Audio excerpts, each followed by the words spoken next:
Salam satu nusa, satu bangsa.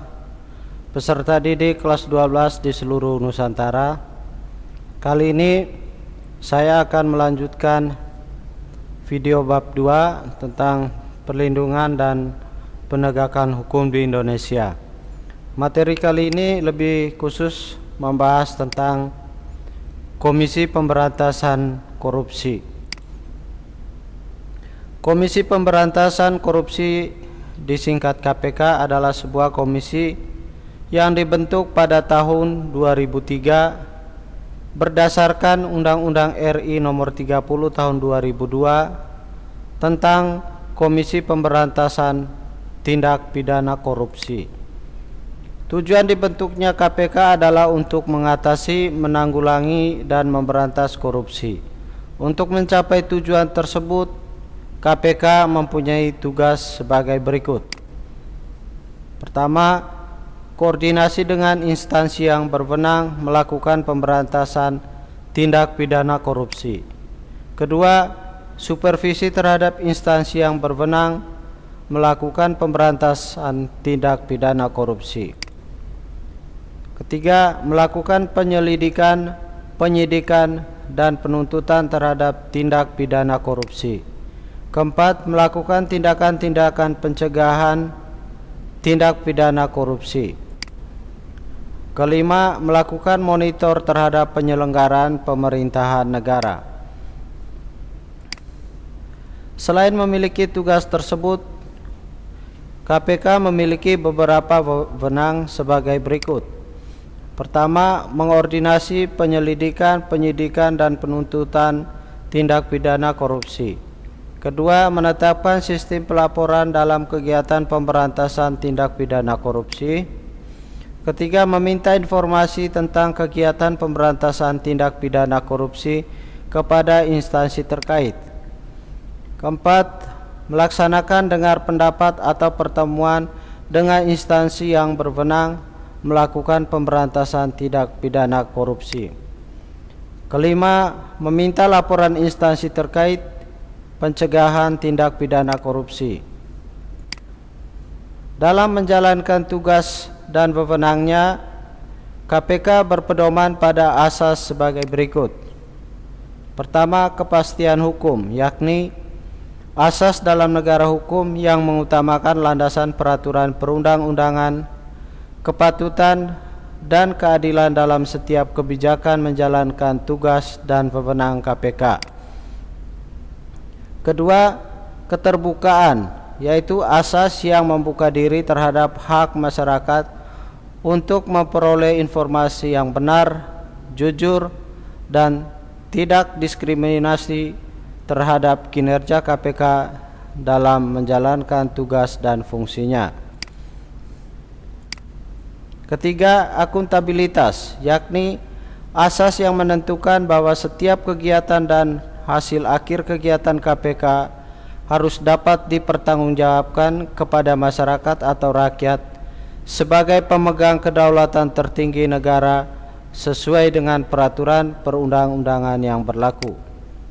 Keempat, kepentingan umum, yakni asas yang mendahulukan kesejahteraan umum dengan cara yang aspiratif, akomodatif, dan selektif. Kelima, proporsionalitas, yaitu asas yang mengutamakan keseimbangan antara tugas, wewenang, tanggung jawab, dan kewajiban KPK. Dinamika pelanggaran hukum. Kasus pelanggaran hukum, Anda tentunya pernah mendengar peristiwa pembunuhan dan juga perampokan yang terjadi di suatu daerah. Anda juga tentu pernah melihat di televisi seorang pejabat negara ditangkap karena melakukan korupsi. Nah, pembunuhan, perampokan, dan korupsi merupakan sebagian contoh dari pelanggaran hukum. Apa sebenarnya pelanggaran hukum itu? Mengapa terjadi pelanggaran hukum?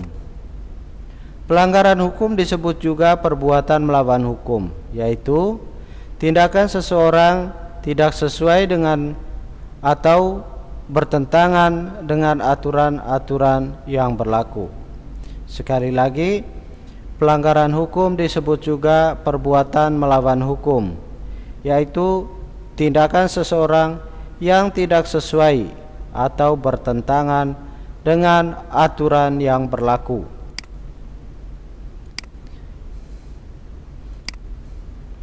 Dengan kata lain, pelanggaran hukum merupakan pengingkaran terhadap kewajiban-kewajiban yang telah ditetapkan oleh peraturan atau hukum yang berlaku. Misalnya, kasus pembunuhan merupakan pengingkaran terhadap kewajiban untuk menghormati hak hidup orang lain. Pelanggaran hukum merupakan bentuk ketidakpatuhan terhadap hukum. Ketidakpatuhan terhadap hukum dapat disebabkan oleh dua hal. Pertama, pelanggaran hukum oleh si pelanggar sudah dianggap sebagai kebiasaan. Kedua, hukum yang berlaku sudah tidak sesuai dengan tuntutan kehidupan. Saat ini kita sering melihat berbagai pelanggaran hukum terjadi di negara ini. Hampir setiap hari kita mendapatkan informasi mengenai terjadinya tindakan melawan hukum, baik yang dilakukan oleh masyarakat ataupun oleh aparat penegak hukum itu sendiri. Berikut ini contoh perilaku yang bertentangan dengan aturan yang dilakukan di lingkungan keluarga, sekolah, masyarakat, bangsa, dan negara. Dalam lingkungan keluarga, antara lain mengabaikan perintah orang tua, mengganggu kakak atau adik yang sedang belajar, ibadah tidak tepat waktu, menonton tayangan yang tidak boleh ditonton oleh anak-anak, nonton TV sampai larut malam, bangun kesiangan, dan dalam lingkungan sekolah diantaranya menyontek ketika ulangan, datang ke sekolah terlambat, bolos mengikuti pelajaran, tidak memperhatikan penjelasan guru, dan berpakaian tidak rapi dan tidak sesuai dengan ketentuan sekolah. Selanjutnya kita lihat dalam lingkungan masyarakat. Mangkir dari tugas ronda malam, tidak mengikuti kerja bakti dengan alasan yang tidak jelas, main hakim sendiri, mengonsumsi obat-obat terlarang, melakukan tindakan diskriminasi kepada orang lain, melakukan perjudian, membuang sampah sembarangan, dan dalam lingkungan bangsa dan negara diantaranya tidak memiliki identitas atau kartu tanda penduduk, tidak mematuhi rambu-rambu lalu lintas, melakukan tindak pidana seperti pembunuhan, perampokan, penggelapan, pengedaran uang palsu, pembajakan karya orang lain, dan sebagainya, melakukan aksi teror terhadap alat-alat kelengkapan negara, tidak berpartisipasi pada kegiatan pemilihan umum, dan merusak fasilitas negara dengan sengaja. Dari dua kasus di atas, kemudian lakukanlah analisis berkaitan dengan hal-hal berikut ini.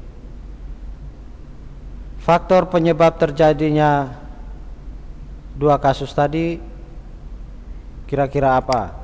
Kemudian jenis pelanggaran hukum yang dilakukan, ketentuan perundang-undangan yang dilanggar, sanksi yang kemungkinan akan diterima pelaku, solusi untuk mencegah terulangnya kasus tersebut.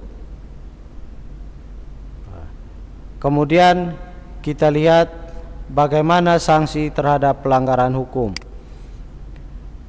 Pernahkah Anda melihat seorang wasit sepak bola ragu untuk memberikan kartu peringatan kepada pemain yang melakukan pelanggaran? Apakah kartu merah yang akan diberikan atau kartu kuning? Keraguan-raguan wasit itu merupakan satu bukti penegakan sanksi tidak tegas. Peristiwa serupa seringkali kita saksikan dalam kehidupan sehari-hari. Misalnya, mengapa seorang sopir angkutan kota tidak sungkan-sungkan berhenti atau menunggu penumpang pada tempat yang jelas-jelas dilarang berhenti? Penyebabnya karena petugas tidak tegas menindaknya.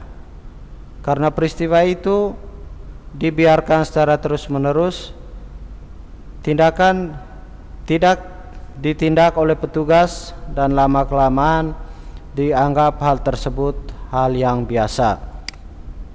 Dengan kata lain, jika suatu perbuatan dilakukan berulang-ulang, tidak ada sanksi walaupun melanggar aturan, akhirnya perbuatan itu dianggap sebagai norma.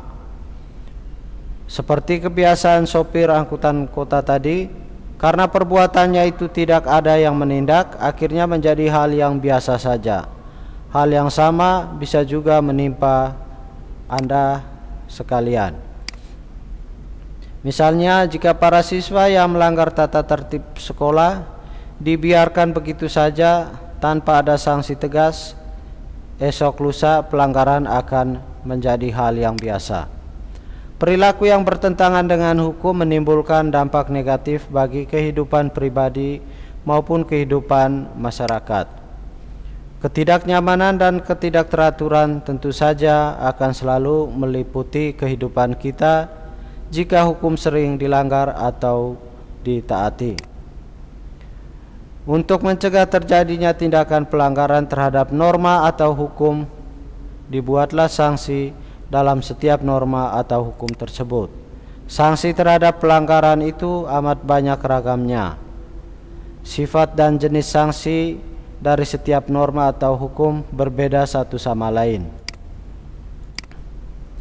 Perilaku yang mencerminkan sikap patuh terhadap hukum harus kita tampilkan dalam kehidupan sehari-hari, baik di lingkungan keluarga, sekolah, masyarakat, bangsa dan negara, sebagai bentuk perwujudan partisipasi Anda dalam proses penegakan dan perlindungan hukum.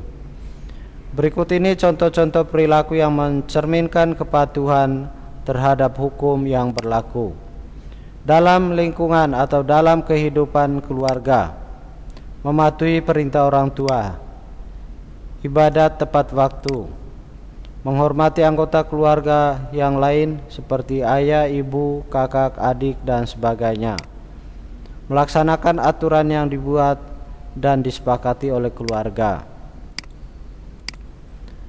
Dalam kehidupan di lingkungan sekolah, menghormati kepala sekolah, guru, dan karyawan lainnya, memakai pakaian seragam yang telah ditentukan, tidak menyontek ketika ulangan, memperhatikan penjelasan dari Bapak Ibu guru, mengikuti pelajaran sesuai dengan jadwal yang berlaku. Selanjutnya, dalam kehidupan di lingkungan masyarakat, pertama, melakukan atau melaksanakan setiap norma yang berlaku di masyarakat, mengikuti tugas ronda pada malam hari, ikut serta dalam kegiatan kerja bakti, menghormati keberadaan tetangga di sekitar rumah, tidak melakukan perbuatan yang menyebabkan kekacauan di masyarakat seperti tawuran, judi, mabuk-mabukan, dan sebagainya. Kemudian membayar iuran warga.